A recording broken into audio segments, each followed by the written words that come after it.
Okay, so this is part two with my conversation with Dany Nobus. We're talking now primarily about the relationship between psychoanalysis and universities. And I want to start off by talking about two different ways of thinking about this relationship. So one thing I want to touch on is Lacan's criticism of what he calls the discourse of the university, especially in his discourse, his seminar, The Other Side of Psychoanalysis. And I want to attach it to his previous criticism of ego psychology and what he called the ideology of the American way of life, because I think these things are very related. But first, I want to start with a narrative about how the universities have changed over the last 60 years. And I want to see if Dany thinks similar thing has happened in England. So a author about 40 years ago wrote a book called The Degradation of the Academic Dogma, Nisbet. And his central argument was that after World War II, a lot of government money poured into universities to do Cold War research, and especially to the sciences. And so what happened is a lot of the professors in the sciences realized that they could make more money and get more prestige by focusing on research. And so they had to find someone to do their teaching. And so they started to rely on graduate students and what we now call adjunct faculty or contingent faculty. And so this kind of narrative is very different from the narrative we often hear that it was just like the imposition of right-wing tax cuts and the movement against public institutions. So I think before that happened, like in the 80s, what happened, at least in the United States, was that actually through kind of government funding, the priorities of a lot of professors changed and they started to focus almost exclusively on their careers, on prestige, and on their salaries. And so you had this kind of division generated in the universities between like the scientists, the researchers on one hand, and then the other people, especially in the humanities and the social sciences, who were teaching the students. And there was also this distinction between the people who had tenure and the people who did not have tenure. In 19, I believe, like 75% of American faculty at universities had tenure, and now it's like 25%. And so we talked a little bit about the casualization of the academic labor force. But I was wondering if Dany could first maybe respond to this narrative that Nisbet presents, that it was not fundamentally at first kind of a right-wing attack, but actually came from the liberal institutions themselves. I think we've seen something very similar in the UK. I'm reluctant to say that the dynamics are to be extended across Europe, but definitely what you've just said to me, and I'm familiar with Nesbitt's book, resonates with something that UK higher education institutions have also gone through over the past, what shall we say, 40, 50 years. And the question as to how that has affected university life is an interesting one, but it's even more interesting if you look at how that particular system has been able to sustain itself, and I think that one of the reasons as to why it's been able to sustain itself is members of staff, academic members of staff, and you see, I'm not lost for words, but I need to be mindful of the fact that the UK system is quite different from the US system in terms of how we recruit faculty and how faculty progress through their career. But I think the majority of staff that have been recruited to universities realize and continue to realize that their career, and I'm not talking here about getting tenure, because if you're recruited in a British university, there is no such thing really as a tenure track. So tenure is pretty much guaranteed. Yes, you have a probation period, but it's almost unheard of for a member of staff, once he or she has been recruited, not to meet their targets. Well, I mean, that happens, but then basically to be made redundant. But staff have realized and continue to realize that the career progression depends to a large extent on how they will develop as researchers. Which means, although it would never be said explicitly, that the educational aspect, and we are talking about higher educational institutions here, that the educational aspect has become progressively less important than the research aspect, from the perspective of staff wishing to build a career in the university system. As a result of which, and by the way, this universities wouldn't say it, but this is true for the university as an institution as well. Although the majority of the funds in British universities come from student fees, the prestige, the reputation is generally more associated with research than with education. So the argument that Nisbet was making about the degradation of academic life, that's not exactly the title, but I think is very similar on both sides of the Atlantic. And I think we're still in it. We're still in it. So the reason why I find it very interesting is, so I've been having an argument with a lot of people in critical university studies. Oh, so yeah. People who are trying to look at, what has caused the transformations of the university, especially kind of the casualization of the academic workforce, and the various, and the rise of the administrative class, and various other things going on. The tendency is to blame it all on this external force, like state budget cuts. And I think that has played a role. But I think before that happens, we have people, self-identified liberals. And I want to talk about like the psychopathology of liberalism here. Sure, let's. Yeah.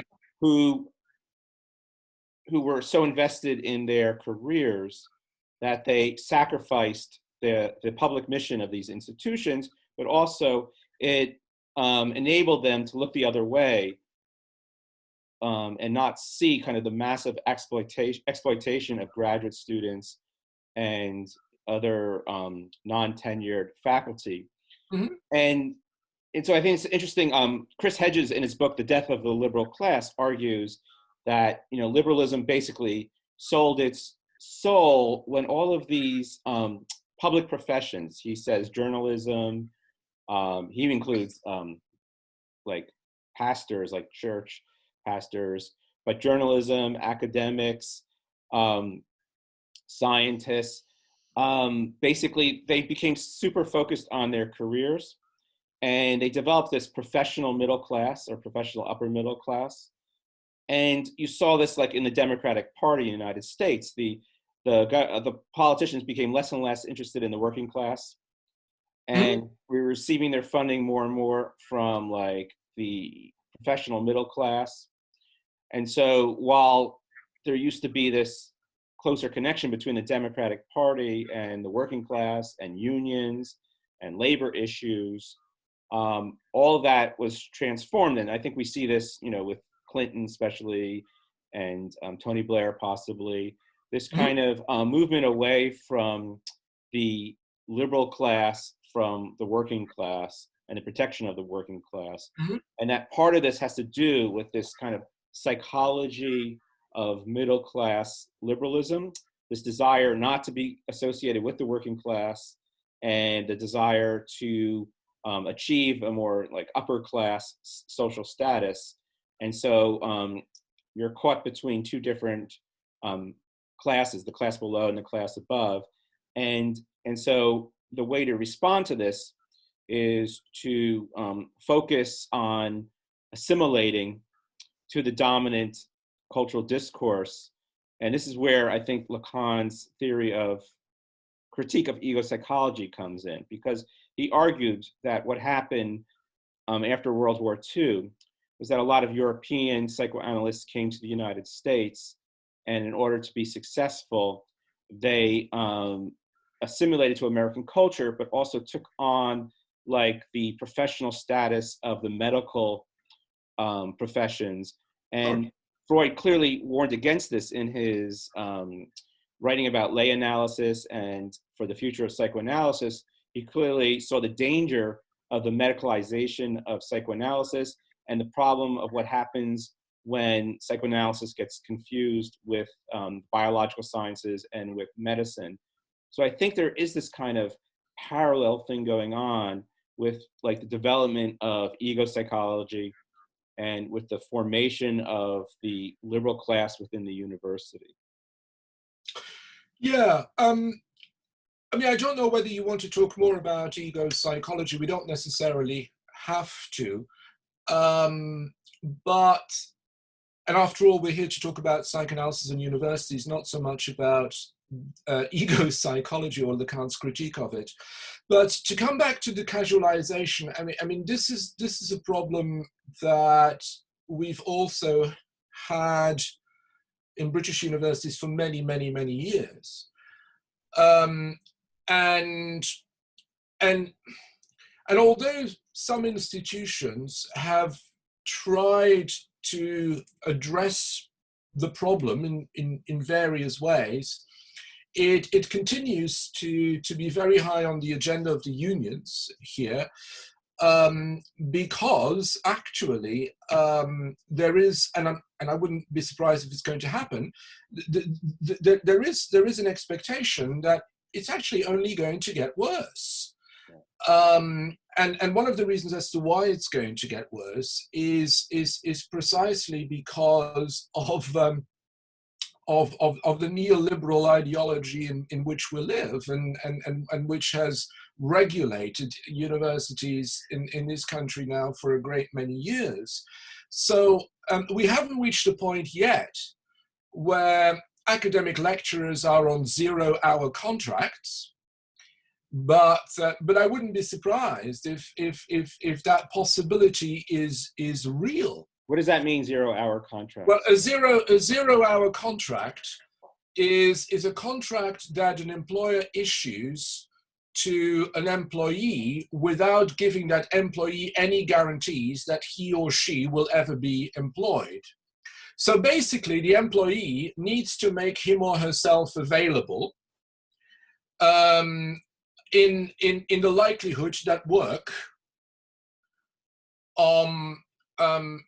arrives. Right? So a 0-hour contract is a contract whereby you can say that you are employed, but there is no guarantee that you will work on a regular schedule.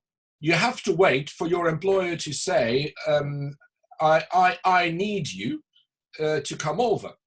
We call that like just-in-time hiring, and it's spread to all like industries and all aspects Absolutely. Of the economy. Absolutely. So we don't have it in universities yet, but I, a pessimist as I am, or looking at the world in which we live, I think it's going to happen. And I mean, we were talking about research grants and research funding earlier. It's also sustained by that system of thought. Like when I get a research grant for a year or 2 years, then the first thing that I will try to do, or I'm not going to say that I'm expected to do, but that I will try to do, is to buy myself out of my teaching. Right. Right? Yeah. For a year or for 2 years. Right. And as a result of that, of course, well, the university could hire someone on a year or 2-year part-time contract. But most of the time, what they do is hire someone on a casual basis. So that's where the adjuncts would come in. And there are very good reasons for that. The reasons being that it's much easier. It's just one of the reasons. It's much easier to make an adjunct person redundant than someone on a 1-year or 2-year part-time contract, for example. I'm going to translate a couple of things. So one thing is, redundant, meaning like unemployed, or, we don't use that term, but I know that's the British term. But something else you said before, which I think is a different term or idea, is you said when faculty are recruited. So there's a difference between faculty recruited. I mean, from my perspective, like everyone is kind of recruited. Like, so what does it mean for faculty to be recruited? Well, when academic staff are being recruited to a particular post, then they can be recruited at one of 4 different levels: lecturer, senior lecturer, reader, or full professor. Now, in most cases, only the lowest level, i.e. that of the lecturer, would come with a probation period up to 3 years. So in most cases, when someone is directly recruited onto a senior lecturer position or higher, he or she is not being given a probationary period, because it is assumed that that particular person already has academic experience and has shown what he or she is capable of. So those who are recruited at the lowest level, which is the majority of staff, by the way, they are not on a 10-year track, i.e. It's not the case, as in the US, that at the end of their 10-year track, a decision needs to be made as to whether they will be appointed permanently. So they are being offered a permanent appointment, with the caveat that they do need to demonstrate on an annual basis, and especially towards the end of their probationary period, that they've met their targets. Now, if they haven't met their targets, it is almost unheard of for staff to be sacked. And what generally happens is that the probationary period is being extended, you see, for 1 year, 2 years, 3 years, 5 years. I mean, when I was the Dean of Social Sciences a good 15 years ago, it wasn't unusual for someone to be on probation for almost 10 years, right? So at that point, our system is different. But the upshot is that once you recruit someone, including at the level of a lectureship, it's actually very difficult. It's extremely difficult to get rid of them. Now,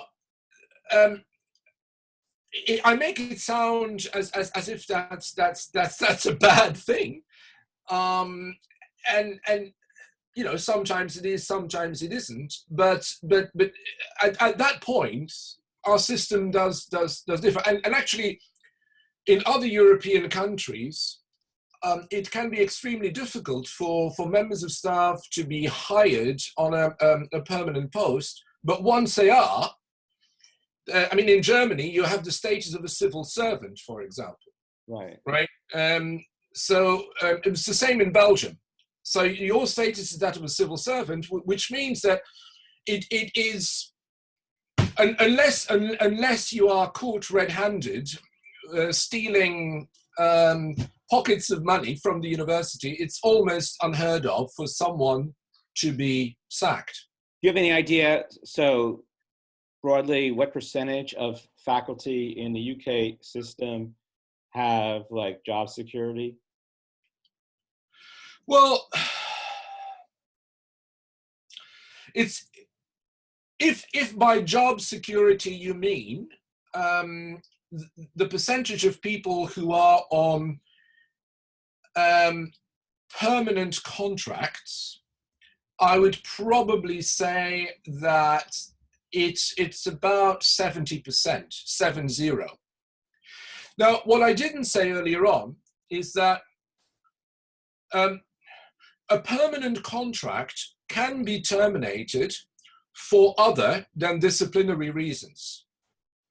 It can be terminated in the event that the university's executive decides to close down a department, for example, and there is no option for that particular member of staff to be redeployed elsewhere.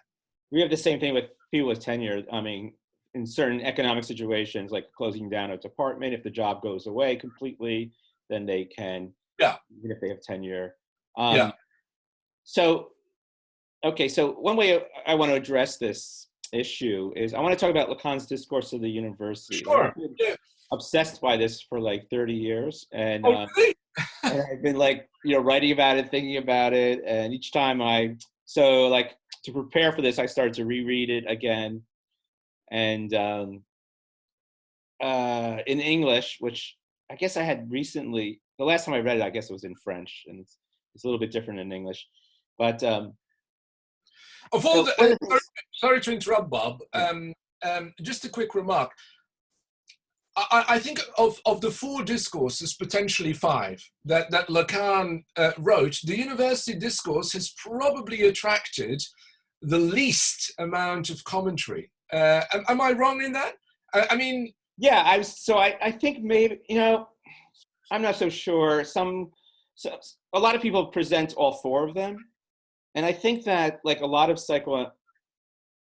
psychoanalytic theory, because common words are used, it's very easy to misunderstand them. And I just see a massive misunderstanding.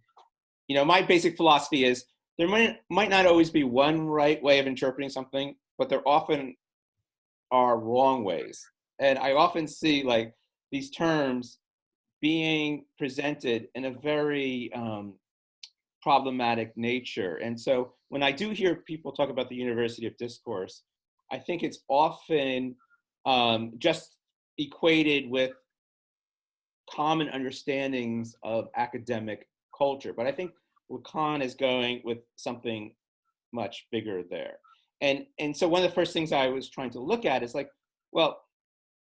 why these 4 discourses? I mean, I can understand psychoanalysis, I can understand hysteria.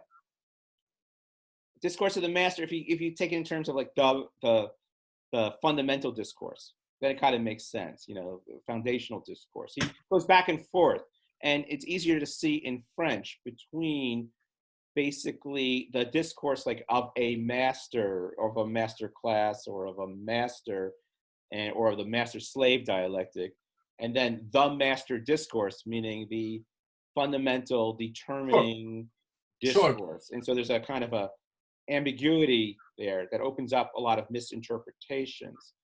But, trying to think about why did he choose to use the discourse of the university? I mean, I'll say a few things and then I want you to respond. Please. Oh. Reading it, so few things are going on. It's 1968, and there's all these student protests that are challenging the university. This is going on all over the world, but definitely in Paris. Then there's the fact that he keeps on moving from one institution to another to give his seminar, and he's at a particular institution now. But there's also someone just wrote a dissertation on him, and he is basically talking about why his theories or his discourse is hard to absorb into the academic discourse. Like this dissertation distorts his theories, and he's also critiquing other people who have distorted his theories. And so basically, Lacan is kind of dealing with a situation that he's teaching at a university, but he's not a university professor, and that his discourse constantly gets misrepresented by professors and graduate students. And so he's trying to like explain in some ways the difference between his discourse, or the discourse of the analyst, and this academic discourse, this university discourse. And so I think the initial driving force behind his analysis is in some ways his own work and how his own work has been treated. And I mean, I tend to agree with that reading, and I'm sure all of the factors that you've highlighted to some extent have impacted upon Lacan's decision there. Indeed, the historical circumstances of May 1968. What you didn't mention, the establishment of the experimental University of Vincennes, where not Lacan, but some Lacanians were given the opportunity to teach. So I think all that plays a part, especially, and I agree with you there as well, especially the consideration, Lacan's consideration, as to how his own discourse, his own social bond within his seminar actually relates to or differs from the university as an educational structure is I think in my mind undoubtedly a factor. But I tend to interpret the four discourses in a fairly general way, i.e. I tend to not to restrict the university discourse simply to what happens at universities, but I tend to read it as the discourse of education, or the discourse of teaching, the discourse where someone is professing knowledge to someone who is in a position of absorbing it. And so if you interpret the university discourse, the master's discourse, and the analytic discourse, I mean, we could talk a bit about the hysterics discourse if you want, then of course you also recognize Freud's three impossible professions, right, of educating, governing, and analyzing. So you have the discourse of the analyst that would be derived from Freud's famous impossible profession of analyzing, the master's discourse derived from the impossible profession of governing, and the university discourse from that of education. But your observation is entirely correct. Yeah, but I mean, what's the university discourse doing there? It is a bit odd. And one of my arguments then is that the critique of ego psychology in the 1950s becomes the critique of the universities in the 1960s. And so when he's talking about the discourse of the university, I want to go even further than you. He talks about he talks about the tyranny of knowledge. So we have this idea of the knowledge economy. So he's really anticipating something that really took off after the 1960s, this idea of like an information society or the knowledge economy. And he also talks about the consumer economy. And he says that the students are the object of the university. They're the human material. And he talks about the culture of consumerism, of turning people into objects and into human resources. And so I think he has a much broader target, that what he saw earlier in like ego psychology and the International Psychoanalytic Association, this attempt to standardize, professionalize, and in a way commodify psychoanalysis, and to apply and to have this kind of American ideology of happiness. He's now extending to the entire culture, and basically saying that we live in a culture where there is this kind of dominance of knowledge and consumerism, and that the underlying this discourse or this structure is language, is the master discourse. And so this idea is that, like, we basically have transformed everything, we mediate everything through language. And yet we don't understand language itself, and we repress our awareness of language. So what we have instead is kind of knowledge separated from language, and then we use that knowledge in order to turn people into objects of consumption or representation. So I really think he does an incredible, like, critique of contemporary culture and society by using this discourse of the university. When I looked at it again last year, I think it was, when I wrote a piece, which I think I sent you, on the teaching of psychoanalysis in universities, and I couldn't stop myself looking again at Lacans' formula. And the more I looked at it, the more I thought that it was extraordinarily prophetic, because this is 1969, 1970. The university system in France is in turmoil, and Lacan is, to some extent, if not personally via his acolytes, participating in the restructuring of the university. But if you take that formula, if you take its components and its relations, and you think about the relevance of it for how universities operate in 2020, i.e. 50 years later, I cannot help myself coming to the conclusion that it is even more true now than it was 50 years ago. Of course. That it's extraordinarily prophetic, that maybe when Lacan was presenting this in 69, 70, people had no idea what he was talking about. But it doesn't require that much experience of having worked within a higher education institution to actually immediately recognize the distribution of the terms and the functions. And I mean, you talked about students as objects, you talked about consumerism. I mean, I would say, I mean, I was alive in 1969, 70, but I wasn't at university. But I would say it is a blueprint. It is a blueprint for how universities operate now. So one of the interesting things is he says that the object, A, in the discourse of the university is the unities of value. So what unities of value are in the French education system are credits. Yeah. We call them credits. Credits. So I think it's so interesting. Like our current students, like, focused on degrees and credits and grades.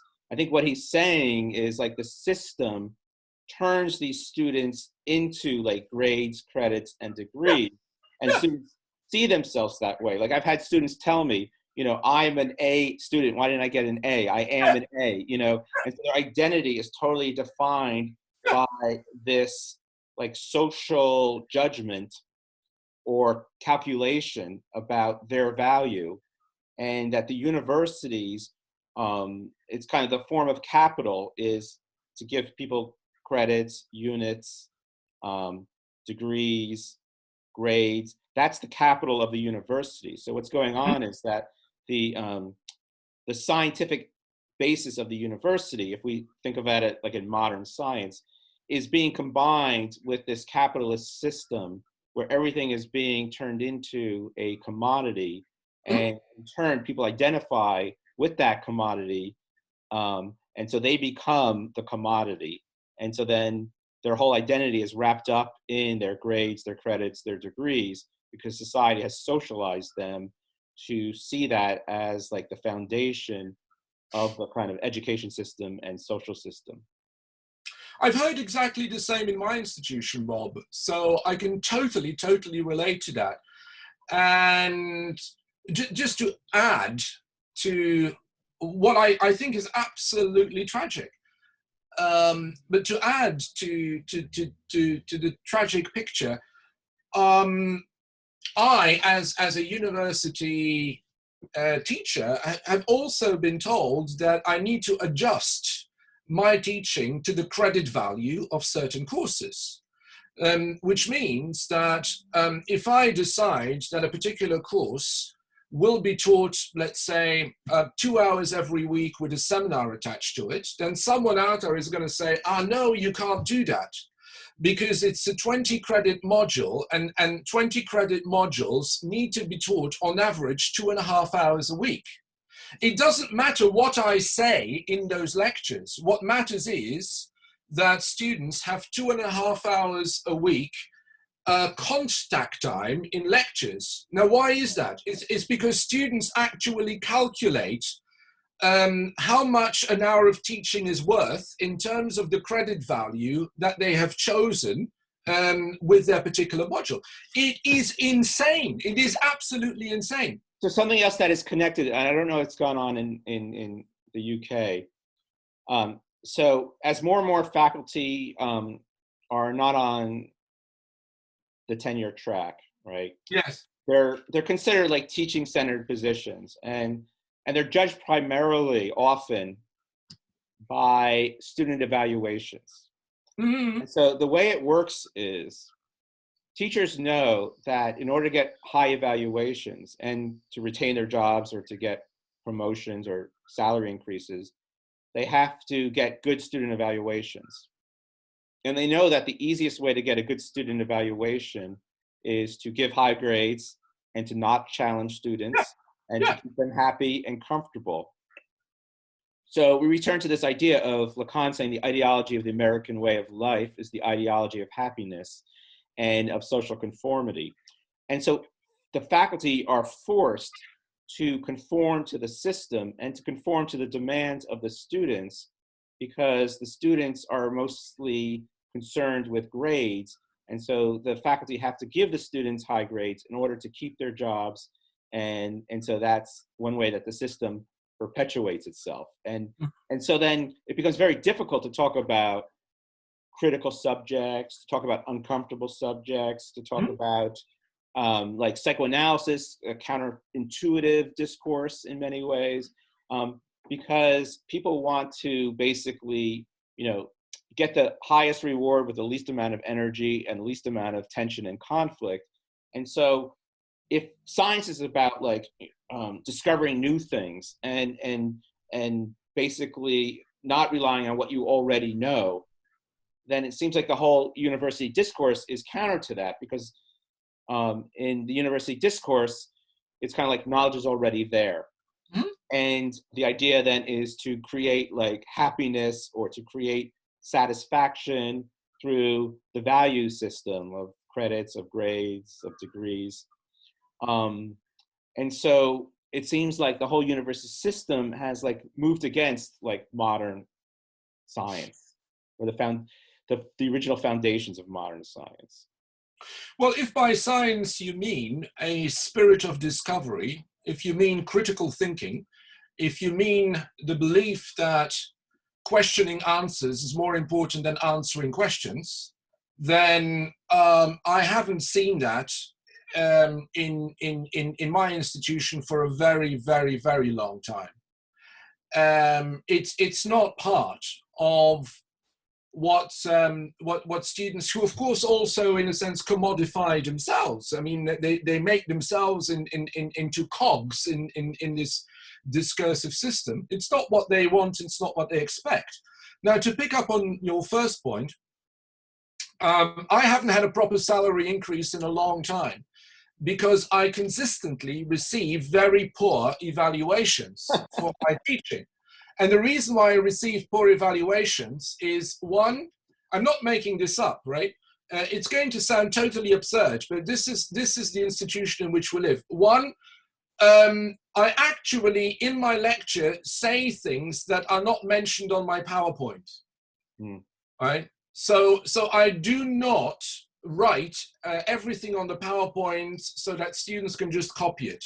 Right. Two, I have the annoying habit of occasionally referring to books that are either not on the reading list or are not directly available in electronic form from the library. Right, that could be a book that has just come out, but it doesn't matter. So it's a problem.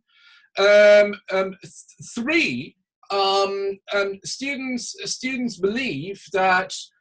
Well, actually, they don't believe it. It's true. I am persistently unwilling to collaborate with students on their essays. So I persistently tell them that the essay that they have to submit at the end of term has to be an independent piece of work. And that as a result of that, I cannot correct their spelling and their grammar, that I cannot give them a structure, that I cannot give them an argument. So I get consistently bad grades, very bad, very bad. But I said to someone the other day, I'll be damned, you know, to change my teaching style, because in my humble opinion,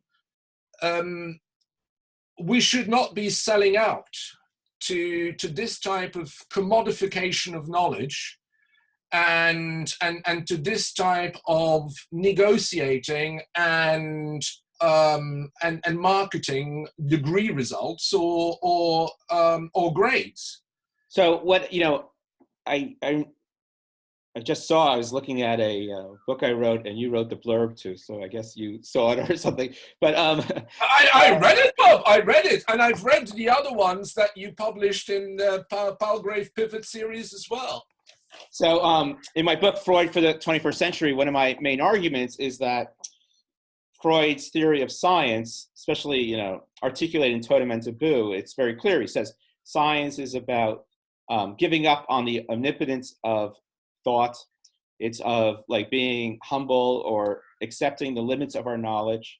It's about applying the reality principle of being disinterested, of decathecting from our self-interest or our passionate attachments. And so I, you know, directly equate science, or the modern science, Cartesian science, with the discourse of the analyst. And I think Lacan, when he talks about modern psychoanalysis, or modern science is only possible after Descartes, I think like the part of Descartes that he's referring to is the part that science starts with doubt. Science is about questioning all preconceived theories and knowledge.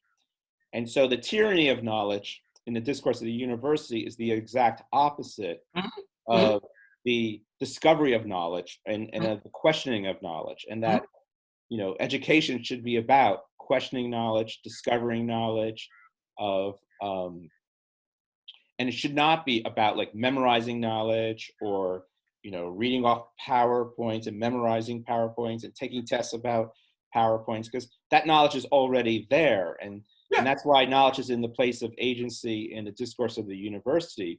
But in the discourse of the analyst, precedence is given to like the object, and the knowledge is supposed to be placed in a position of truth, in the sense that the truth of knowledge is that it can only be half said, it's always impartial, it's always partial, it's always incomplete.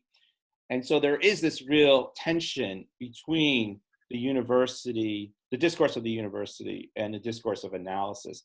And so one reason why psychoanalysis might have a hard time gaining a strong foothold in universities is, on a fundamental level, universities have moved away from modern science, and psychoanalysis, I argue, against the popular opinion, is actually one of the true sciences.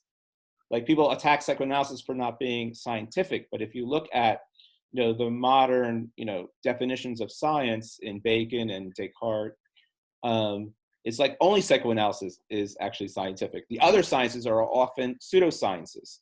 And so you have this strange paradox where the pseudosciences are taken as to be the hard sciences, the real sciences, the true sciences. And psychoanalysis is attacked for not being scientific, when Mhm. actually it is one of the only discourses that is actually scientific. Mhm. With the caveat, Bob, that that conception of science, the one that you've just formulated, would probably not be shared by quite a few people who would consider themselves scientists. I mean, Right. the last time we spoke, I talked about how psychology as a discipline has effectively gradually moved away from the human sciences, from the social sciences, towards the natural sciences, i.e., chemistry, biology, and physics. But that, I mean, I'm generalizing, but that the conception of science that underpins this desperate attempt to see the discipline being recognized and legitimized as scientific is pretty outdated. It's pretty outdated.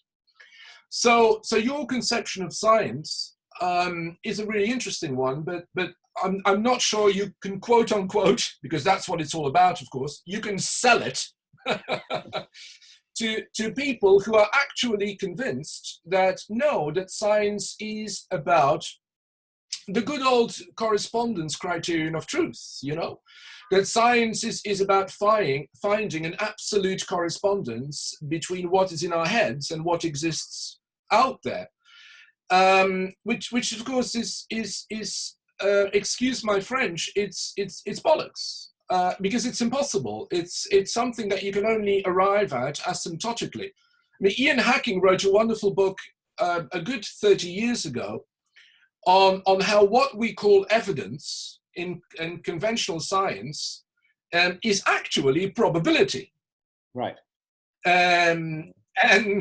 Because the evidence is based on a series of experiments that are turned into correlations, and the correlations are then being interpreted, and of course we do all kinds of tests in order to see whether the correlations are significant. But what we're left with is still probability. Right. It is. So what I think is often going on in what people call now scientism. So this idea like science has all the answers, you know, science has a totalizing perspective, is this kind of attempt to basically inject religious dogma into science, in the sense of combining science and religion together, in the sense that scientists, they have access to natural laws, and so those laws must be, you know, and so they have total certainty. We talked the last time about, you know, Lacan's idea that, you know, science is based on a foreclosure, and so therefore it has a psychotic structure. I'm not sure if I agree with that or understand that completely, but I do think what we're seeing in a lot of these new sciences and in scientism, especially the biological determinism, is a kind of dogmatic science, right? And this combination of dogma, of pre-established, of kind of this idea that they have a totalizing perspective, Yeah. and that they have the only perspective. Yeah. And as a segue, I'm going to go now a couple controversial things. So, Bob, can I just say one more thing about that? Again, I tend to agree with you. And if I'm reluctant to say that the way in which science is practiced and promoted has turned it into a secular religious system, because religion tends to rely on belief rather than conviction. And it is precisely because the scientific conviction of absolute truths tends to undergird the knowledge production and the knowledge dissemination, that Lacan said, look, this comes very close to how a psychotic would relate to his own internal and the external world. But yeah, the net result is that we are still left, I'm not going to say more than ever before, but we are still left with a lot of dogma. Now, mind you, as you know, psychoanalysis is not devoid of dogma either. I'm not That's sure where I we was should. going to next. So I want to ask you, so, I There's a studied lot in of, the Department of Psychoanalysis. I studied with Jacques-Alain Miller, and Miller was given by Lacan kind of the rights over Lacan's work and control over the seminars, dissemination of his work. Miller is married to Lacan's daughter. I'm not, but my question is, do you think what has gone on, in the last 30 years or whatever, especially since Lacan's passing, was that Lacanian psychoanalysis itself has also been reabsorbed into the discourse of the university and has been, in the attempt to protect it or to control how people use it or interpret it, that French psychoanalysis itself has become like part of the university discourse? it's an interesting question, and I would need to think about it more carefully in order to give you a nuanced answer. But look, I can give you a couple of reflections. I mean, first of all, unlike Lacan, Jacques-Alain Miller obviously, well, I shouldn't say obviously, but for most of his career was an academic. You know, he arrived relatively late at the practice of psychoanalysis. He was first and foremost, apart from his training in philosophy, he was an academic. Now, let's not go down the route of arguments ad hominem, but the fact that he has an academic position, unlike Lacan, and Lacan may have wanted it. I mean, we can speculate about that, but unlike Lacan, Miller had a fairly well-respected academic position, which I think almost inevitably had an impact on the way in which the École de la cause freudienne after Lacan's passing was organized and how knowledge was transmitted. Because for the first time, Lacanian ideas in that particular school were transmitted, not completely, at least significantly via the university system, i.e. via Paris 8, as you know very well, right? Up until then, Lacan had taught at Sainte-Anne, he taught at the École Normale Supérieure, but he had never really had any kind of formal university position. And I think that is a massive difference. Now, the second point I was going to make is that, and I operated within the École de la cause freudienne for a number of years, and I do think that the way in which the school, the École de la cause freudienne, that is, has developed over the past 40 years almost, has definitely resulted in a progressive dogmatization, sterilization, petrification of knowledge.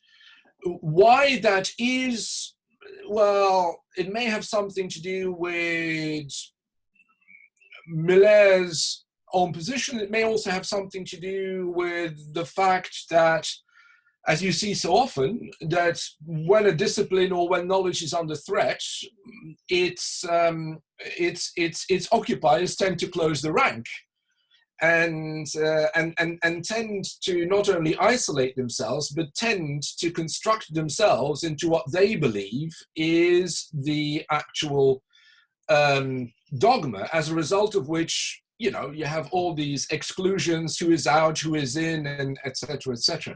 But I think it's extraordinarily unfortunate. I mean, whenever I read Lacan's early seminars, and I know you've read them too, I do sense that spirit of discovery. And of course, everyone knows that Lacan is there as the master, even if he denies that he is the master. He is attributed to that position, but at the same time, there is something exciting. There is something. There is something going on that has a sparkle. But I think a big difference is, so I, studied several years with Miller, and I can honestly say he was the most effective lecturer I ever Sure. encountered. Like, his classes were amazing, his lectures, and they were very like dramatic and emotional, but also they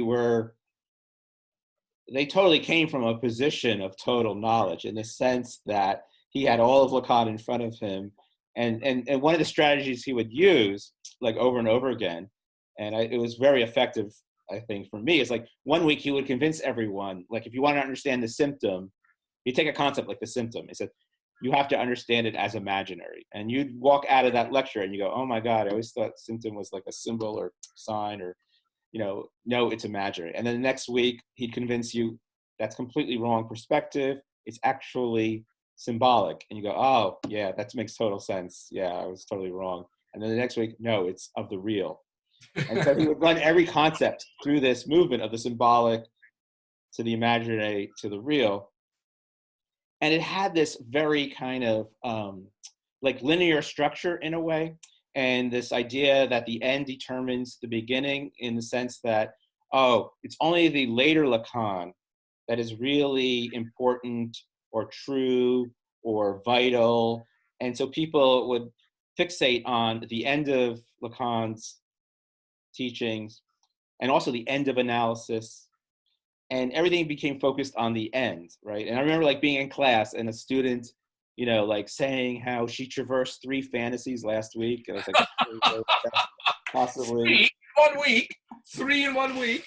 And then she's finally identifying with her sanctum or something, And so, and I think like a big difference is like Lacan, especially in his Écrits and in his later seminars, is Lacan's style.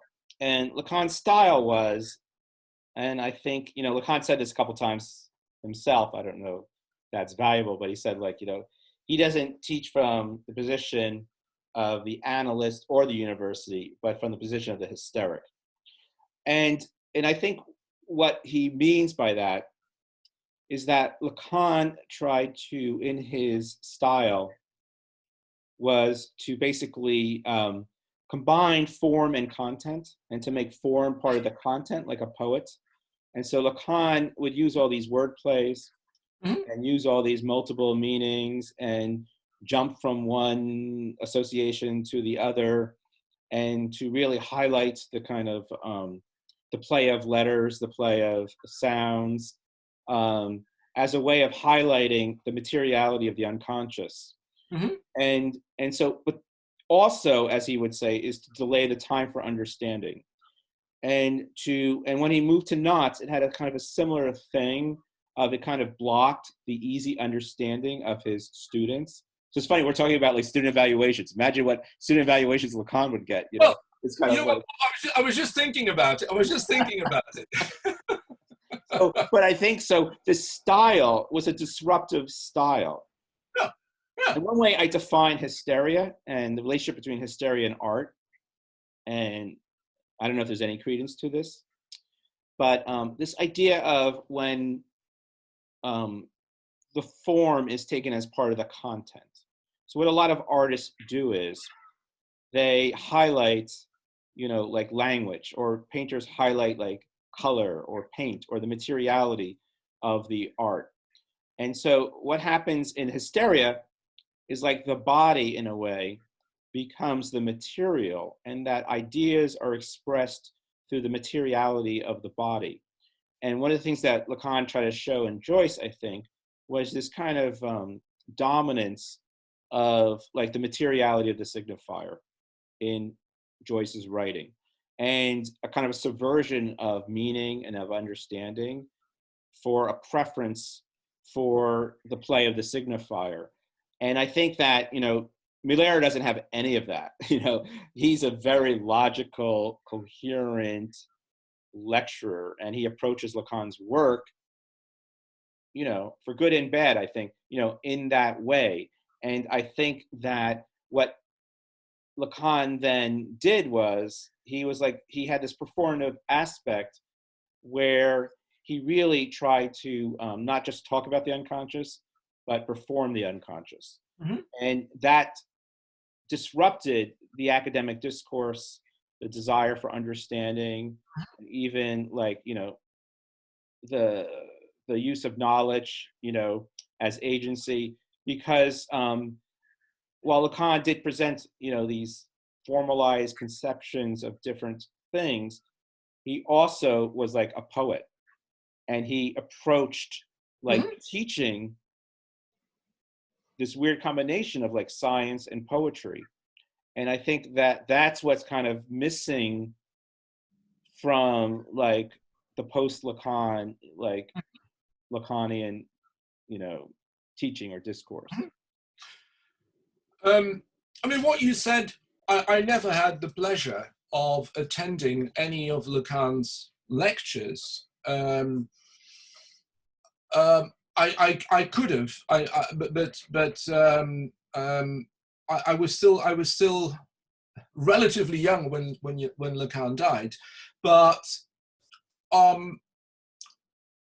I've come across many people who did attend his lectures, and I mean, I do think that what you see towards the end, by which I mean when Lacan moves from the Hôpital Sainte-Anne to the École Normale Supérieure in 1964, and sees his audience expanding, gradually expanding more and more and more, to the point where he would have 800 people. I do think that what you see is that even if he himself didn't want it, that he was very much placed in a position of the, what should we call it? Not even the subject supposed to know, but the subject who knows.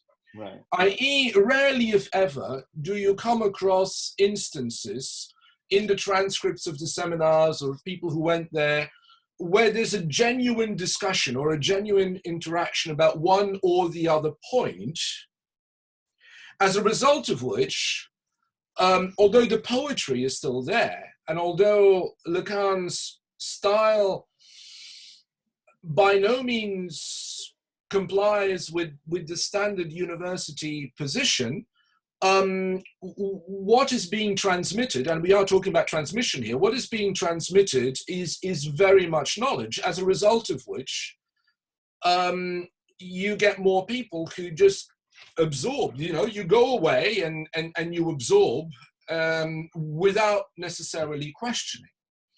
Now, I mean, I would say, I did attend some of Miller's lectures over the years, and it's undoubtedly true that he's an excellent teacher, or that his ability to systematize ideas into what I think you called a logical framework is quite extraordinary.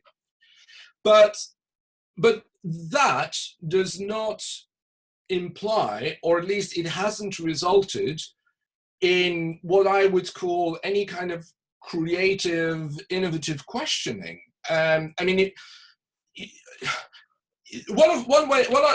interesting way of looking at the discourses is to look at the product.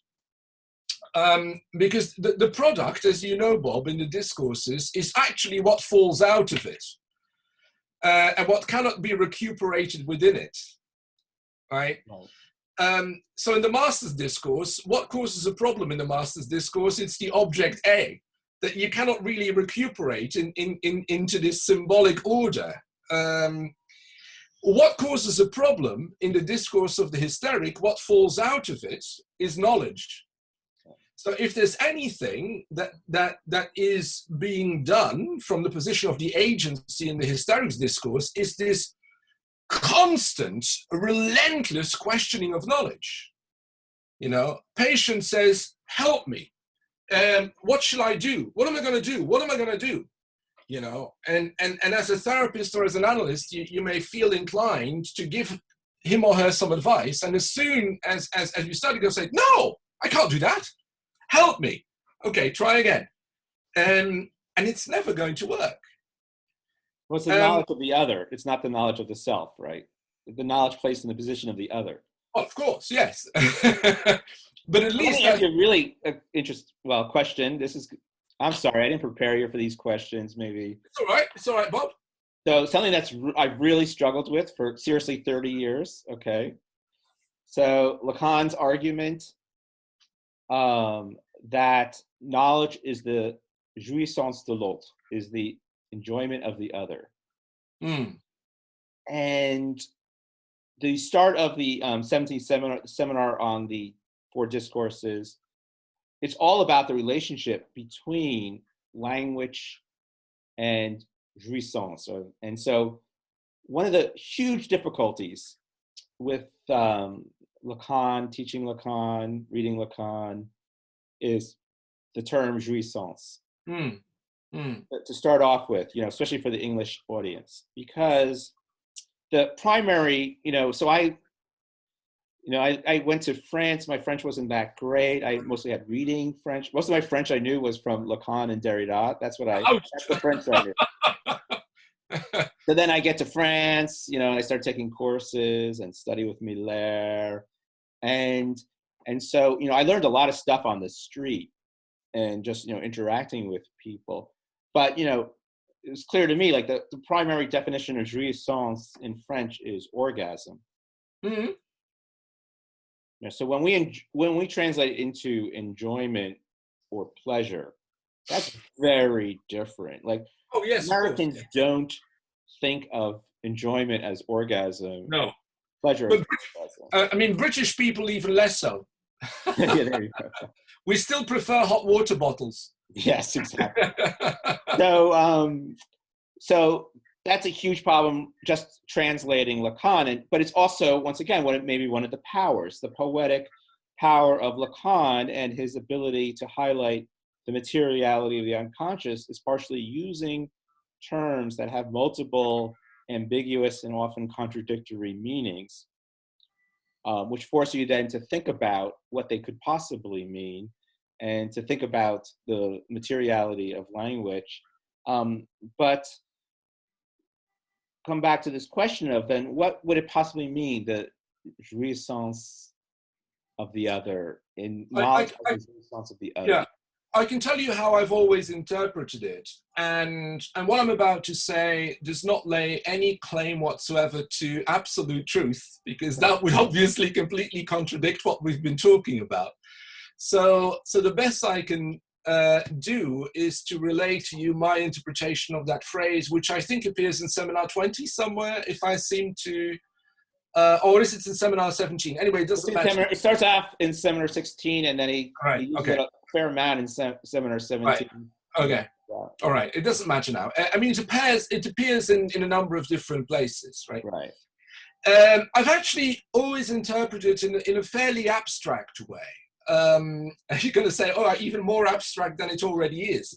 So if you take Lacan's notion of the other, the big other, as the structure of language, then, I mean, truthful to structural linguistics, the system is defined in terms of oppositions between terms, and the oppositions represent the gaps and the movement within the system. So the other, the big other, as a structure of language, is full of holes, you could say. It is not whatever Wittgenstein may have tried to achieve. It is very far from a perfect propositional system that would allow us to capture experience in any kind of absolute way. Now, that's the first point. Now, jouissance, you're absolutely right.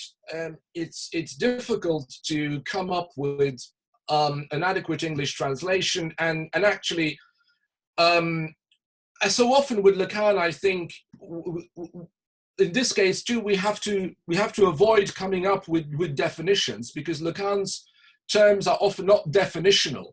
i.e. their meaning changes depending on the context in which they appear. But as you know, jouissance, pretty much throughout his work, jouissance is always opposed to desire, i.e. when there is an eruption of jouissance, then desire is reduced and vice versa. So, I mean, you could use that very simple opposition also with reference to sexual experiences of satisfaction. You know, at the height of orgasm, in a state of utter bliss, there is no desire because there is just a sensation of being overwhelmed. Like people stop watching pornography once they. Well, exactly. Why would you? It's a lot less interesting after people orgasm to watch pornography. Of course. I mean, why would you? There's absolutely no reason for doing so. Absolutely. So Lacan was right. So what jouissance does, irrespective of all the meanings that Lacan attaches to it, it fills the holes. You know, quite literally, it fills the lack of desire. It reduces desire to the point where neither its source nor any kind of manifestation of it remains. So if you take those two things, i.e. the other is the structure of language that is full of holes, and jouissance is what stops, stopping as in filling the holes, then I think one way of interpreting that particular phrase is to say that if the other as the structure of language becomes knowledge, that can only mean, and by knowledge here I mean not something that is questionable, but I mean dogma, right? So by knowledge here I mean doctrinal episteme, as the Greeks would say. So if language becomes knowledge, if the holes of language are filled to the point where the system can be reduced to a set of thoughts that are no longer questionable, then yeah, what better example of jouissance could you think of? Because it effectively means that the other is full and fulfilled. But how would reconcile that with, in the same seminar, he says that jouissance is lost to anyone who speaks, to the speaking being. Well, yeah. So it means that you can only ensure that knowledge is sustained by effectively trying to extract the subject from it. So as soon as the subject is put back into it, into the system, into the knowledge system, it means that the knowledge is no longer complete. And again, it comes back to what we were talking about before. The idea, and I do tend to agree with it, the idea that absolute knowledge as something that in conventional science is aspired to comes very close to psychosis. You can probably also apply here. You see, the subject is foreclosed. The subject is completely barred access from the knowledge, because otherwise the knowledge would become destabilized. So, but the upshot, of course, is, Bob, and I don't know whether you have that experience, but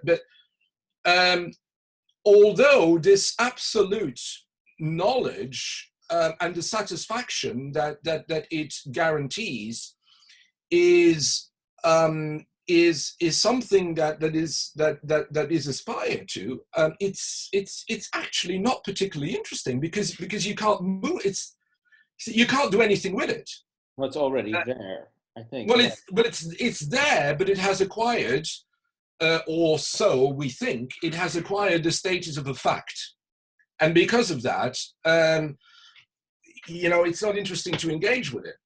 Right. Yeah, I'm thinking. I've been reading some Umberto Eco recently, and you know, Umberto Eco had a library of about 50,000 books. That's quite a lot of books. But he categorically refused to acquire any books that would contain knowledge that the author of the book would consider to be absolutely true. So a large part of his library would be books with knowledge that was doubtful or blatantly false. So he's known to be said, and you can see it somewhere. It's wonderful. So he would say to people about his collection. He said, "Well, you can see everything here. There's a lot of physics, but there's no Galileo Galilei, because although Galileo Galilei himself had doubts, it's become absolute truth. But there's a lot of Ptolemy here, because the whole idea that the Earth is flat. Now that's interesting." You see. So wow, that's okay. So you know, a lot of contemporary psychoanalysis, Lacanian psychoanalysis, if you read like the people who focus on the later Lacan, so one of their arguments appears to be like Colette Solaire wrote a book, and there's been a collection like the later Lacan, and Yeah. Solaire's written in it, and other people.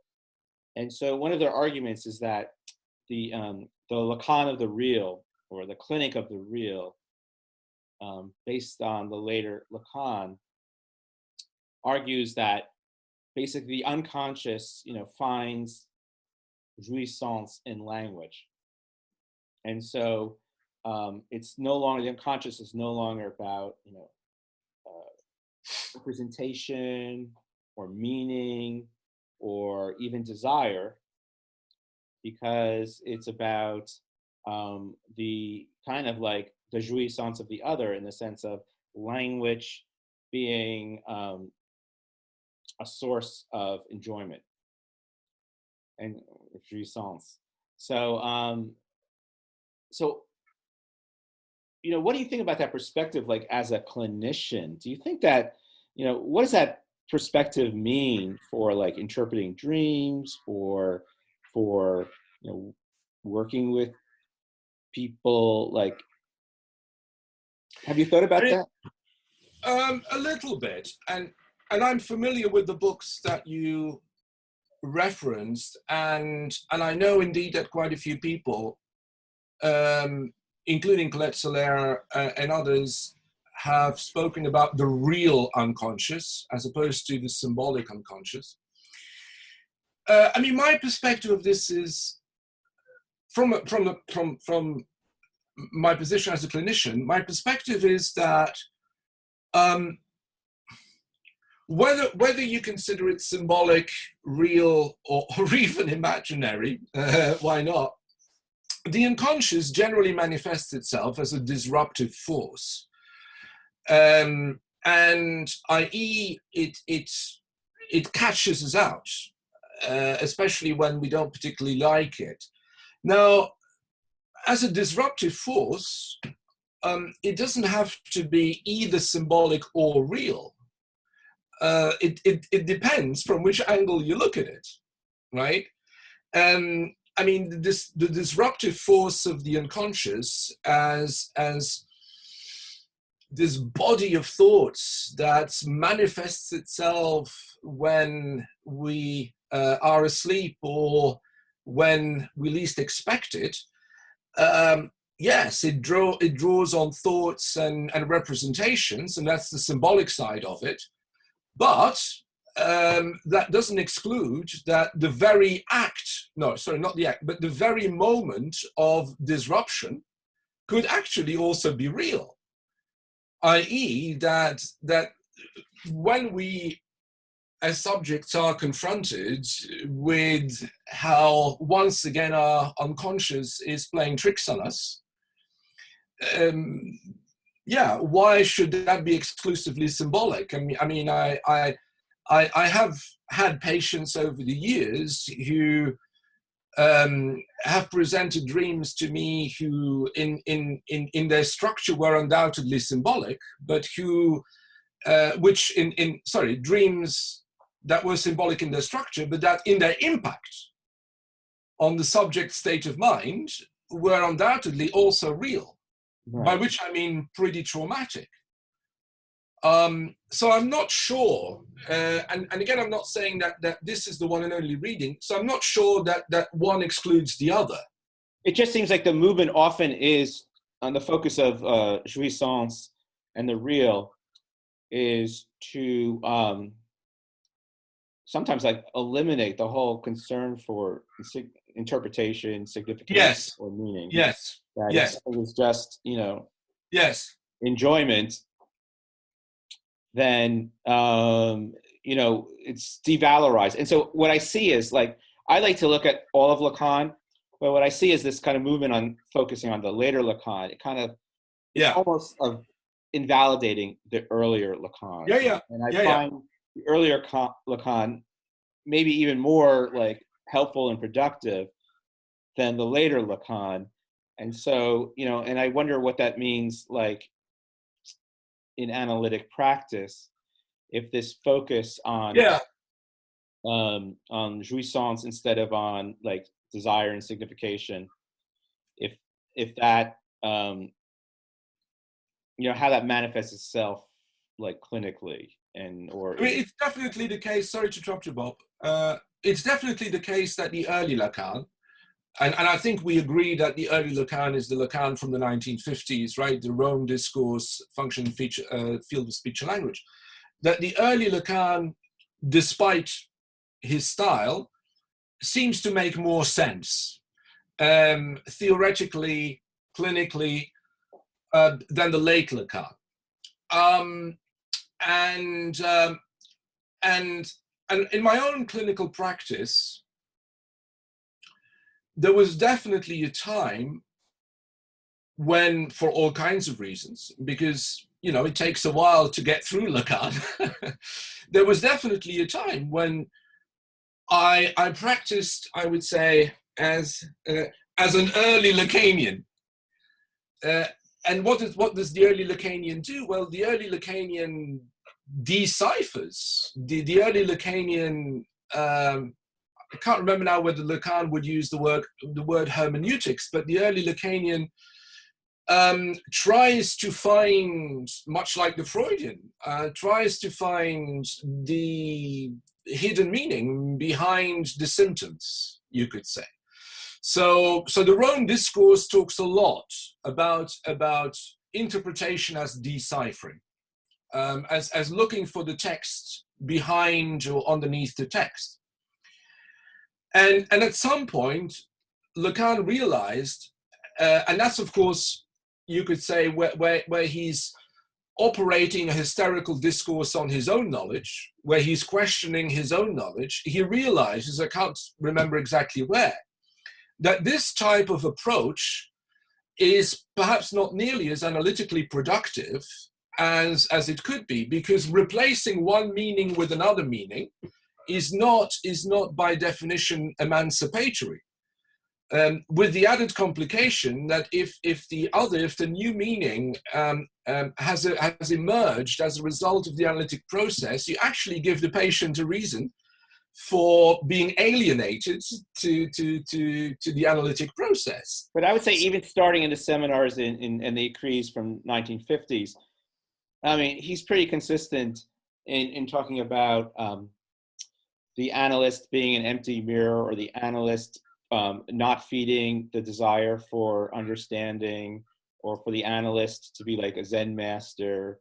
And so he has this kind of discourse of like the subject discovering their history, which is kind of a hermeneutic discourse. But at the same time, when he's talking about the position of the analyst and his own position, he keeps on talking about his own position as, as incomplete, or as one, as the importance of the limits to knowledge, and to, so I think maybe it's not fully articulated, but he still has this idea of not being the subject supposed to know as an analyst, even though he is talking about And he even says like the other is the unknown, and that the other always Yeah, remains unknown. yeah, So yeah, yeah, the speech is directed towards the other. yeah, yeah, The analyst has to take on the position of the other. yeah, yeah. Then the analyst is always going to be that position of the unknown, and Yeah, the yeah. desire of the other. So I think that Well, that's also why I said, Bob, that I actually can't pinpoint where exactly Lacan realizes that, this practice of deciphering isn't analytically productive because, Lacan, as far as that's concerned, as far as the way in which, and we need to write a book about this, but the way in which Lacan relates to his own knowledge is very interesting. And it's not dissimilar to the way Freud relates to his own knowledge. So there is this relentless questioning, and the early Lacan is very different from the late Lacan because the middle Lacan somewhere decided that the early Lacan wasn't very good or something like that, right? So there's a lot of what I think happened. What I think happened was the middle Lacan. So in some ways, I think like the practice was ahead of the theory in the 50s. I think when he's talking about the practice and the position, especially the position of the analyst, and he's talking about analytic practice, I think he is fully grasping like the limits of the symbolic and gesturing towards this notion of like that will become the object A or the remainder of the real. And then what he and so he positions himself in the 50s as a return to Freud, and he really does try to focus on grounding his discourse on like an elaboration of Freud, and from his perspective the kind of more truthful or accurate interpretation of Freud as opposed to everyone else. Mhm.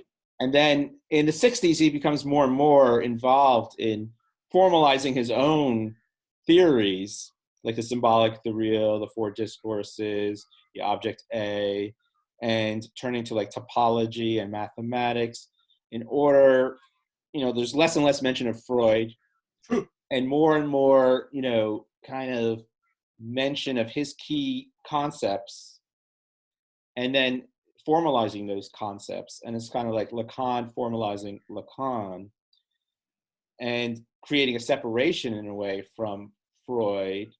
Because even in the four fundamental concepts, it's very interesting. Almost every time he refers to Freud, it's derogatory. Like Freud didn't Oh, really? understand what women want. Freud didn't understand that the hysteric's desire is the desire of the other. Freud, the myth of the primal horde is Freud's obsessional fantasy. It's kind of like not so prevalent, but I mean, it's not so obvious maybe, but it's there. Like, and there's kind of like, he'll say later on, he'll say like he has a depreciatory take on Freudian concepts, like on the id, ego, and superego. That's much later in the late 70s. But there is this kind of movement away from Freud and a criticism of Freud, and then a focus on his own work. And then I think when you get later on his work, it goes even further, where he is really, pushed to completely separate himself, not only from Freud, but also from himself in a way, through this kind of more performative, like use of knots and a calling into question the symbolic and the imaginary, and this kind of focus on jouissance. It kind of like invades his discourse like a virus. Jouissance, it becomes like, jouissance of the other, then jouissance, phallic jouissance, Yeah, then sure. Yeah, de jouir, and then sure. like every concept gets reinterpreted from the perspective Yeah, of jouissance, which yeah, is yeah. itself a very enigmatic thing, and it kind of like invades the whole discourse. But then with Joyce, jouissance and poetry or of art, through this formation of like the symptom, like he transforms even the symptom, what the symptom is, and he creates his own, non-Freudian, you might say, version of the symptom, and so I think it's like another further break. But I think you can only understand the breaks if you understand like the initial work. It's like I once had a student who was an artist, and she was She was in Annemaison. She was seeing me for psychoanalysis, and she was an art student. And she said, like, she explained it, I think, a very interesting way. It's like when you're an art student, you have to like learn how to the basic structures. You have to basically learn how to copy everyone else, and you have to know the history of art, and you have to know like the structure. And she was like a sculpture. She did sculpture, and she said, but then you have to destroy everything to be an artist, and you have to like, you're literally, moving from representational art to non-representational art in order to be creative in a way, but you have to like destroy everything that you knew before. And I think in some ways that's what Lacan was doing later in his work, was almost like this art of destruction and calling into question everything. May I ask you a question, Bob? It's my turn now. I mean, do you think that these scansions in Lacan's trajectory, and of course, it was to some extent Miller who created, constructed that that outlook. But do you think these scansions could also be understood in terms of changes in Lacan's institutional positions? Because we started talking about the university discourse and the relation between knowledge and the object of knowledge. And I've always wondered to what extent, and I agree with you, or I agree with Miller, that there are changes, whether it's also to a large extent a reflection of how Lacan's position over the years changed quite dramatically. Yeah, I think that's probably, very true. But it's interesting, though, when Lacan earlier was reading Freud, he says there's three main periods of Freud, like basically each separated by a decade. You have the first decade, you have the, it's like the Freud of the unconscious. You have the interpretation of dreams. You also have the three theories of sexuality, but you have like, the book on jokes, the book on slips, you have that. Then you have the discovery of narcissism in 1910, or like the theory of narcissism and the formation of the ego. And so that's like kind of like, so the first one is kind of like the symbolic Freud. Then you have the imaginary Freud, the Freud of the ego, the Freud of narcissism, the Freud that Lacan himself, develops his whole theory of the mirror stage and of the imaginary and of narcissism. And then you have 1920, you have the beyond the pleasure principle, the death drive, the group psychology, masochism. And so you have like, maybe Lacan would say I think he calls it like the Freud of the real. But so Lacan had kind of this schematic reading of Freud, right? And it wasn't based on like Freud being in different institutions. For Lacan, it was based on, okay, Freud would make these fundamental discoveries like narcissism or the death drive, which made him rethink everything that he said before. And so I think like with Freud, I think it works kind of like that way. But with Lacan, I think you might be right in the sense that he changes venues and he changes, his perspective. One really interesting thing is like in the four fundamental concepts, the 11th seminar. So he's changing venue. There's been a big split. Basically, I think that's the moment where they said that, the French society could only be in the IPA as if they forswore, like they gave up Lacan's training, teaching. Well, they weren't told to kick him out, but they were told that they could only become a full recognized group on condition that Lacan was defrocked as a training analyst, on condition, so he could still practice clinically, but he would no longer be allowed to train, and he would no longer be allowed to teach. So the first chapter is called Excommunication. Yes. And hopefully I'll get the story right. So I believe that came from Miller. So what happened was Miller was in Lacan's seminar at the École Normale, right? Yes. Yeah. And he like basically approached Lacan, I believe, to turn the seminar into a published book. Okay. The reason why I know some of the story is that I wanted to turn Miller's seminar lecture into a published book. What, you yourself, Bob? Yes. Yeah, right. So I took notes on Miller's seminar, and I tried to write it into a book into English, right? So I would translate my notes from Miller's lectures and give them to Miller in English. And I had this project I was going to, but he did say to me at one point, "Oh, so you're trying to do what I did with Lacan.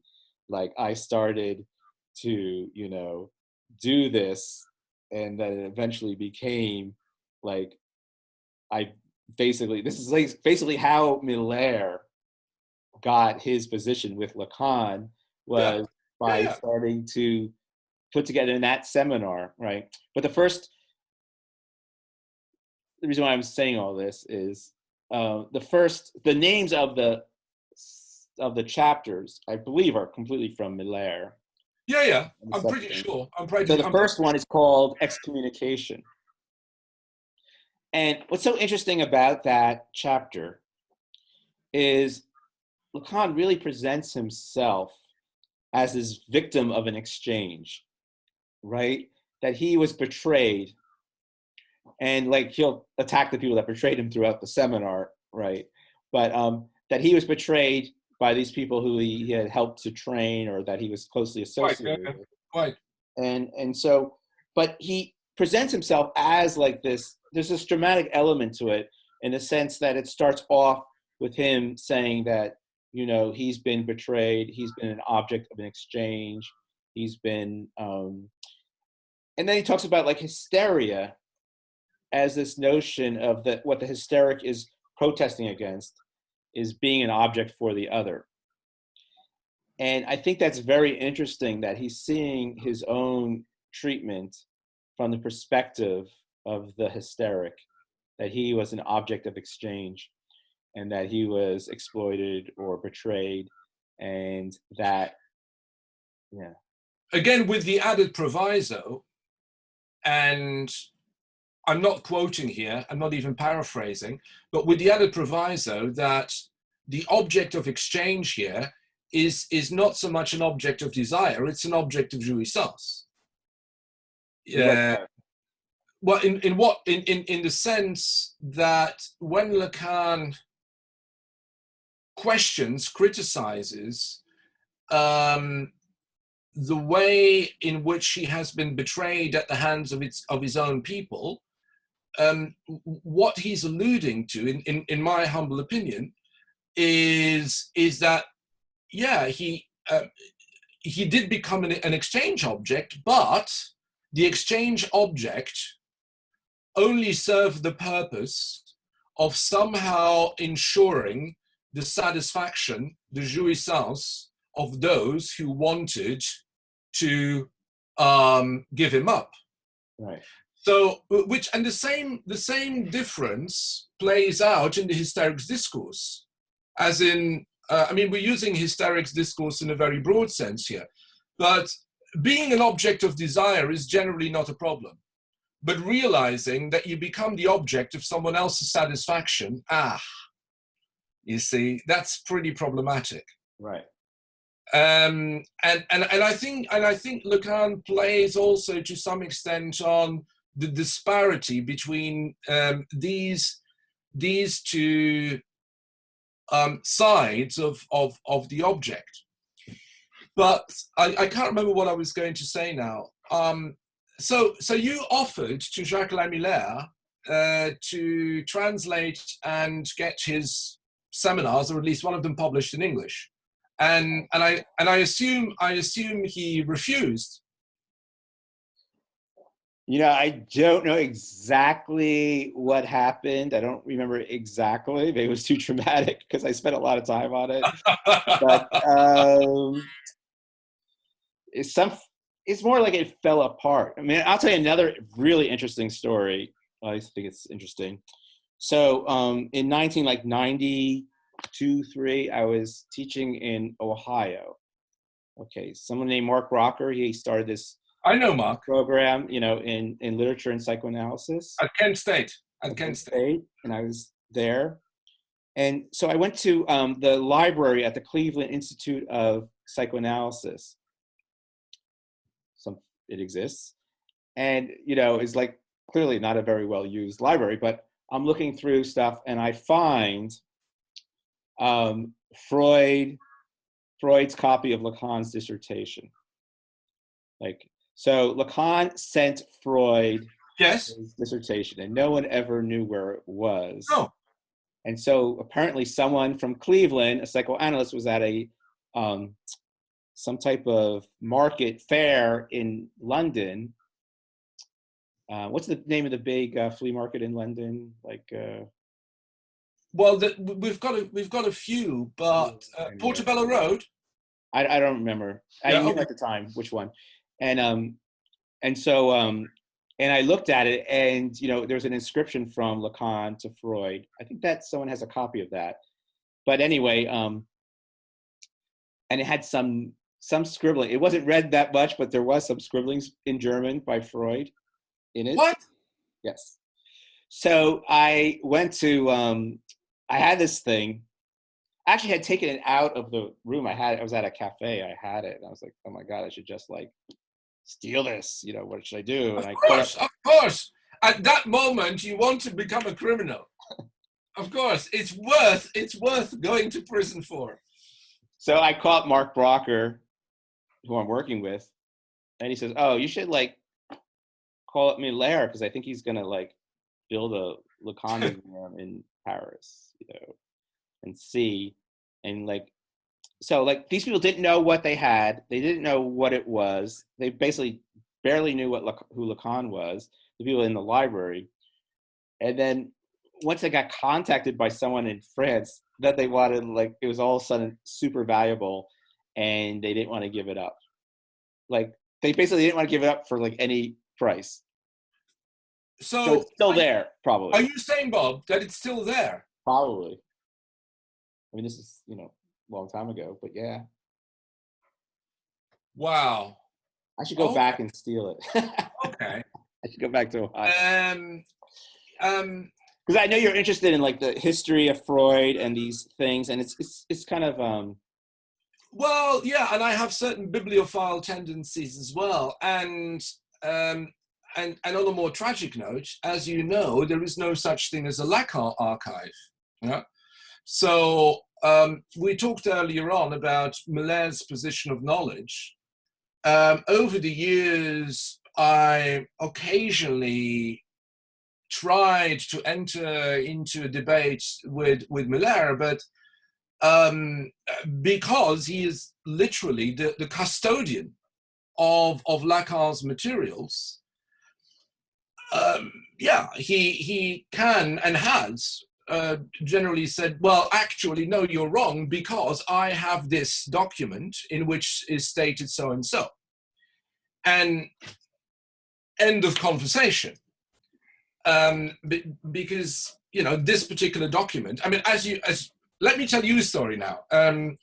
I was in Paris in the early 1990s. You were probably there too, but I didn't know you, or at least I didn't come across you. And I remember Jacques Lamillard showing to, not in his seminar, but on another occasion, a series of books that were clearly, because he opened them up, in Lacan's handwriting. And he claimed those were Lacan's dream diaries from his time when he was analysis with Rudolf Loewenstein. Check this one out. So Lacan, and he was with Loewenstein for 5 years, 7 years, quite a long time. So apparently Lacan was in the habit of writing down his dreams. Now, I mean, he's sitting on it, and you know, I'm not particularly interested in looking for skeletons in Lacan's cupboards, but it's just the tip of the iceberg. I mean, there's an enormous amount of material that no one, and Lacan is the only 20th century French intellectual whose archives are not publicly available. Yeah. So it's an absolute tragedy. And Millet probably thinks that this is his way of keeping Lacan alive, but no, it's exactly the opposite. Yeah, it's interesting. Yeah. So have you been to the museum in Paris, the Lacan Museum? Well, the house in which Lacan lived was meant to become a museum. Oh, and I remember paying into Millet's bank account because we were all asked to contribute to the renovation project of Le 5 Rue de Lille, and nothing ever happened. So one of the really interesting things in Paris, maybe we'll wrap it up on these little odd things, but yeah, let's Bob. Yeah, okay, let's. Yeah, you have an anecdote, and I'll have an anecdote, and then we'll wrap it up. Mine's not an anecdote. I mean, well, so when I was a student in Paris, I mean, you talk about like, oh, students complaining when there's not like, when you mention a book that's not on the reading list. Well, when I started at the University of Paris, like my first day, I go into class. And so once again, I had reading knowledge of French, but not much. I wasn't, very fluent speaking. And the first day in class, my first psychoanalytic class, someone walks in and says, "Nous sommes en rêve." Yeah. I think they're saying we're in a dream. Nous sommes en rêve. But they're saying we're on strike. And everyone just gets up, and I'm like, what is going on? And like, I just follow everyone. We all get on the metro and go to the National Assembly, and we're protesting, we're on strike. And but this woman said, "Oh, you're interested in Lacan?" And I said, "Yeah." And she goes, "Do you know where to get the seminars?" And I was like, "No." And she goes, "Well, there's a secret bookstore. Like you can get some of them at some bookstores, but some of the unpublished ones, you have to go to a secret bookstore, and you have to know, and the guy has to like you and know you to give you access to the secret seminars, like the ones that have, like no one has access to." And I was just like, that's... Do you remember the name of that bookstore by any chance? No. Because I was told exactly the same, Bob. And did you ever go to that secret bookstore? Oh yeah, I got all the seminars, and I would go. Did it happen to be on the Rue des Écoles?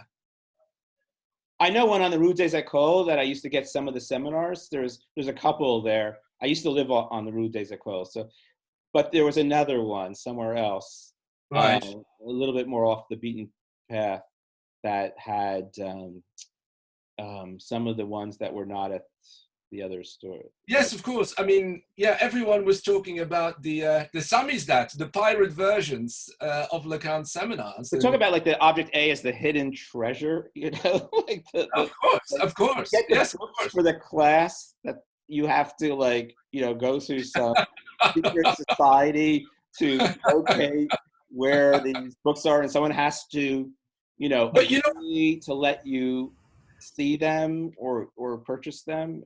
But I mean, isn't that exciting, Bob? I mean, someone tells you that there's a book, that there's a transcript out there, and you may not be able to find it, or if you do find it, you may not be allowed access to it. I mean, doesn't it instill a spirit of discovery in you? Obsessional discovery for the impossible object. Yeah. Of course, yes, of course. Yeah. Whereas now, students just get angry when they come to the conclusion that the book you're talking about is not directly available on their computer by one click of the button. I mean, one of the things that I've always liked, and that's why I'm a bit of a bibliophile, is just if I had lived 700 years ago, I would have been a professional book hunter. Yeah. You know, there was it was a job. You know, hunting for lost manuscripts. It's I think it's absolutely fabulous. So but one last quick story. So I had a class in graduate school with Umberto Eco, and he was like saying, you know, talking about his library. He was obsessed by libraries. Yes. Book collections or what have you. I find the story that you told like questionable because knowing him, but by the way, the story that I told is a story that you can find Umberto Eco telling on YouTube to various people. So I'm just repeating what he said. But go on, Bob. Go on. Because I was a graduate student, you know, in his department, well, in comparative literature at Columbia University, and like they just hired Julia Kristeva. She was there. Oh yeah. And so he said to me, "I want you to go to the library and get a book by her and bring it to me." Right. Is that like an assignment? What is that? Like,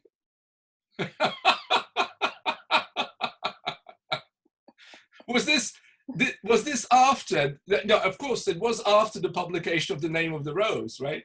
well, 1980. Yeah. Okay. It's after the publication of The Name of the Rose. Yeah. So had you read the Name of the Rose? No, I was so traumatized by him that I couldn't read any of his work. Like, no, but because anyone who would be sent by Umberto, I mean, he had an extraordinary sense of humor, but anyone who would be sent by Umberto Eco to go and collect a book from a library after reading The Name of the Rose would think, hang on a second here, is this literally a poison chalice? You know? I think I saw the movie. Yeah. Shall we wrap it up here, Bob? Yes. Yeah. I am not today, but I'm going to send you some comments and notes. Great. And God knows what we're going to do with it. We'll find something. But the first thing I'm going to do is to have a shower because I still need to recover from my 2-hour lecture at the Freud Museum this afternoon. And as I covered a lot, and this is good. I mean, we got into some deep stuff, and we talked about the university and psychoanalysis. So I think, you know, maybe working on that in the future, we can do something. I thoroughly enjoyed it. I shall be eternally grateful to you. And I hope that we don't have to wait another 15 years or so, let alone for someone to invite us to Taiwan to get together. So I'll drop you a line, Bob, okay. very soon, and then we'll take it from there. All right? Okay. Thank you, my friend. Thank you. Thank you. Bye.